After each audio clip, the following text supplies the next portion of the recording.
Erokamano ahinya. Go erokamano kuom luonga e twak ma onego bed ni wawache sani.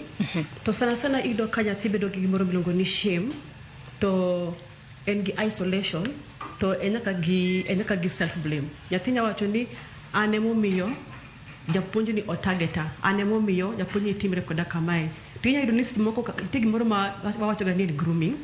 To grooming biro ga e yore mang'eny. Onya biro kaka jo telogo wacho ni japuonj bedo machiegni gi nyathi skul, okele machiegni ma nyathi no yud trust kuome. To ntiere moro ma grooming moro ma biro kaka fear. Nyathi ger gi japuonj ger gi nyathi, ma nyathi koro yudo fear moro kuom japuonj no. Magi moro ma japuonj no wacho, nyathi nyaka tim. Koro en oluwo mana chik ma japuonj no wacho. Koro ka japuonj ni odhi moketho ratich nyathini koro bedo gi wich kuot, ok onyal chung mbele ji, ok onyal loso mbele ji, ok onyal trust ji. Tiyudo kata ka dwa wacho gimoro to koro japuonj cha kabiro to ling.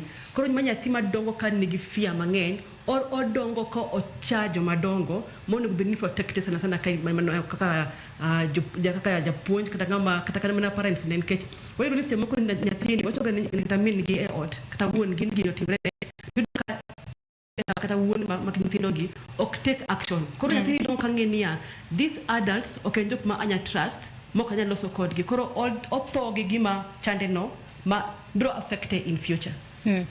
To kapod antiere kuomi Carol, ang'o momiyo moko kuom jogo ma ochoch ratiro margi, obed nyithindo mantiere skul kata kor gwenge mopogore opogore, ang'o momiyo moko kuom gi thoro ling'a? Nikech mana kaka iwacho kanyo ni seche moko ka oneno kata ka japuonj mane seche moko chucho ratiche no kabiro to ling'. Kata kamano, ang'o momiyo moko kuom gi ling'a kendo kuog oko mar mondo mi owach ni yes, ma japuonj ma kamae osebedo ka timona gima kamae, manyuru kaka ukonya. Tiyudo ka nyithindo moko kata seche moko koseresgi mogolgi kata e alwora kama yandi chocho ratiro margi, to moko kuom gi pod oling'a ling'a. In kaka jahoch, ang'o makelo ling' ma kamano ahinya kuom nyithindo?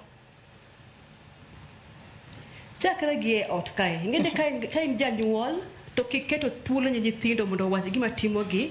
Ka in janyuol masiko yanyo nyathini, sana yudo ka joma mine kaka waloso gi nyithiwa manyiri, sani wuok oko idhi bayo gimi manyo no ibro yudo saka nyathi wuok mondo gimi nyise. Koro gino bedo planted e brain ma nyathi ni an kata ka wuok oko to mama para ni adhi nindo gi chuo.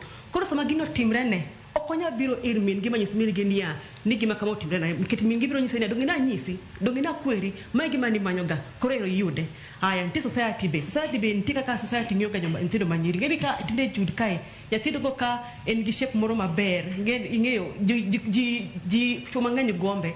Koro ino ka society loso wacho ni nyathi ma nyargane kama tiyo duong, tiyo pong, ino ka tiyo owuotho, ino ka tiyo timbre, gi discriminate nyathini, gi back nyathini, gi loso gik maricho e nyathi.